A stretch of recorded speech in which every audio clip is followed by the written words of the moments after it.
BJP ಅವರು ಈಗ protest ಮಾಡ್ತಾ ಇದ್ದಾರೆ, ವಿಧಾನಸೌಧಕ್ಕೆ ಬೀಗ ಹಾಕ್ತೀವಿ ಅಂತ. ಇಲ್ಲ ಹಾಕ್ಲಿ, ಎಲ್ಲರಿಗೂ as per law we will ಒಳಗೆ ಹಾಕೋಣ ಅಂತೆ. ಇರಲಿ ದರ್ಶನ್ ಜೊತೆ ಒಳಗಡೆ ಅವರು. ಕೋಳಿವಾಡ ಅವರು ಪದೇ ಪದೇ ಈ ರೀತಿಯಾಗಿ ಸಿಎಂ ವಿರುದ್ಧ ನೋಡಿ, ನಾನು ಹೇಳಿದೆ ಅವರು ಹಿರಿಯರಿದ್ದಾರೆ, ಅವ್ರದ್ದು ವೈಯಕ್ತಿಕ ಅಭಿಪ್ರಾಯ ಇರಬಹುದು.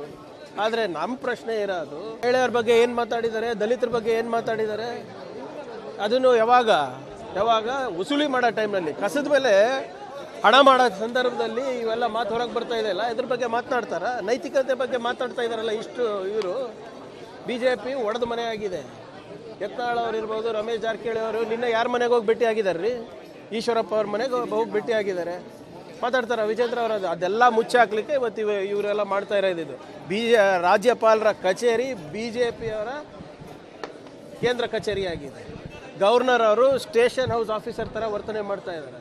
ಎಲ್ಲ ಕಂಪ್ಲೇಂಟ್ಗಳು ಫಾರ್ವರ್ಡ್ ಮಾಡೋದು, ಆ ಕುರ್ಚಿಗೆ ಧಕ್ಕೆ ತರುವಂತೆ ನಡ್ಕೋತಾ ಇದ್ದಾರೆ. ಅದನ್ನು ನಾವು ಖಂಡಿಸ್ತೀವಿ. ಕೇಳಲಿ ಸರ್, ಎಲ್ಲ ವರದಿನೂ ಕೇಳಲಿ, KKRDB ವರದಿನೂ ಕೇಳಲಿ, ಕೊಡ್ತೀವಿ.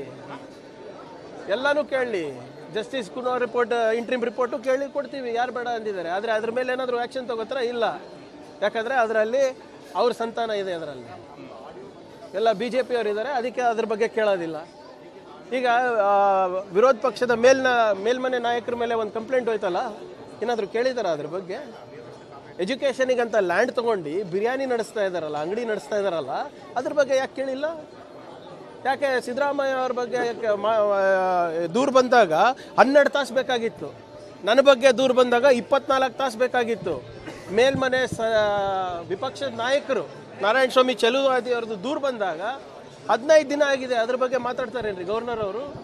ಸಿದ್ದರಾಮಯ್ಯ ಅವರ ಒಂದು ಏನು ದೂರು ಬಂದಾಗ ಅದನ್ನು ಅನುವಾದನೆ ಮಾಡ್ಕೊಳ್ಳಿಕ್ಕೆ ಖುದ್ದಾಗಿ ಅವರೇ ರಾಜ್ಯಪಾಲರೇ ಮಾಡಿದ್ರು. ಕುಮಾರಸ್ವಾಮಿ ಅವರ ದೂರು ಅನುವಾದನೆಗೋಸ್ಕರ ಸರ್ಕಾರಕ್ಕೆ ಕಳಿಸ್ತಾರೆ. ನೋಡಿ, ಕ್ಯಾಬಿನೆಟಲ್ಲಿ ಭಾಳ ಸ್ಪಷ್ಟವಾಗಿ ಗವರ್ನರ ನಡೆ ಬಗ್ಗೆ ನಾವು ಆವಾಗಲೇ ಕೂಡ ನಾವು ಹೇಳಿದ್ದೇವೆ. ಅವರೇನು he should act on the advice of the cabinet ಅಂತ ಅವ್ರು ಮಾಡಿಲ್ಲ. ಈಗ ಏನೇನು ಇದು ಬರುತ್ತೆ ನೋಡೋಣ. ಈಗ ರಾಜ್ಯ ಭವನ್ನಲ್ಲೂ ಕೆಲವು ಲೀಕ್ಸ್ ಆಗ್ತಾ ಇದೆ ಅಂತ ಗೊತ್ತಿದೆ ಅಲ್ಲ ನಮ್ಮ ಮಾಧ್ಯಮ ಸ್ನೇಹಿತರಿಗೆ? ಹೆಂಗೆ ಬರ್ತಾ ಇದೆ ನಾವು ಕೇಳಿದ್ದೀವಲ್ಲ. ನಮಗೆ ರಾಜ್ಯಪಾಲರಿಗೆ ಏನು ರಾಜಭವನ್ನಲ್ಲಿ ನಾವು ತನಿಖೆ ಮಾಡ್ತೀವಿ, ಹೇಗೆ ಇದೆಲ್ಲ ಹೊರಗೆ ಬರ್ತಾ ಇದೆ ಅಂತ. ಅಲ್ಲಾಗ್ತಾ ಇರುವಂಥ ಸೆಲೆಕ್ಟಿವ್ ಲೀಕ್ಸ್ ಮೀಡಿಯಾಗೆ ರಾಜ್ಯಭವನದವರು ನಮ್ಮ ಮೇಲೆ ಗೂಬೆ ಕೊಡಿಸ್ತಾ ಇದ್ದಾರೆ ಸರ್ಕಾರದ ಮೇಲೆ.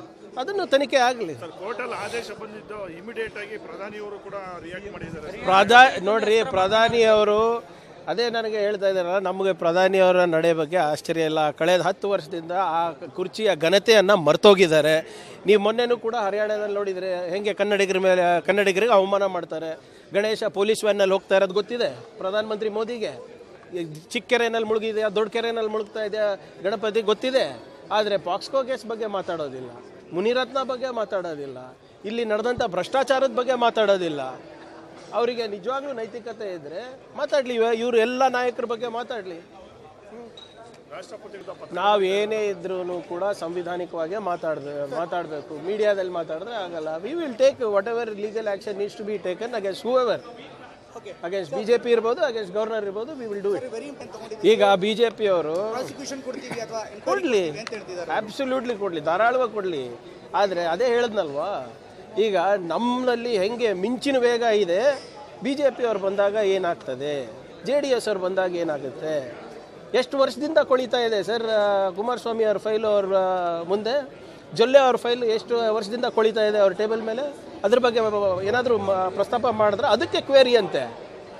ಇಲ್ಲಿ ಸಿದ್ದರಾಮಯ್ಯ ಅವ್ರ ಕೇಸ್ ಇರ್ಬೋದು, ನಮ್ಮ ಕೇಸ್ ಇರ್ಬೋದು, ಸರ್ಕಾರ ಅಧಿಕೃತವಾದಂಥ ಉತ್ತರ ಕೊಟ್ಟ ಮೇಲೂ ಕೂಡ ಇವರು ಹಿಂಗೆ ಪ್ರಾಸಿಕ್ಯೂಷನ್ 218 BNSS ಏನು ಪ್ರಾಸಿಕ್ಯೂಷನಿಗೆ ಪರ್ಮಿಷನ್ನು? On what basis?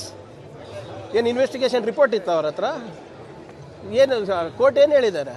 ಬರೀ 17A only that is been upheld. 17A what does it say? Only for investigation, enquiry. ಮತ್ತು ಪ್ರಾಸಿಕ್ಯೂಷನ್ ಬಿಡ್ಲಾರ್ದು ಅದು ಚೀಮಾರಿ ಅಲ್ವಾ ರಾಜ್ಯಪಾಲರಿಗೆ?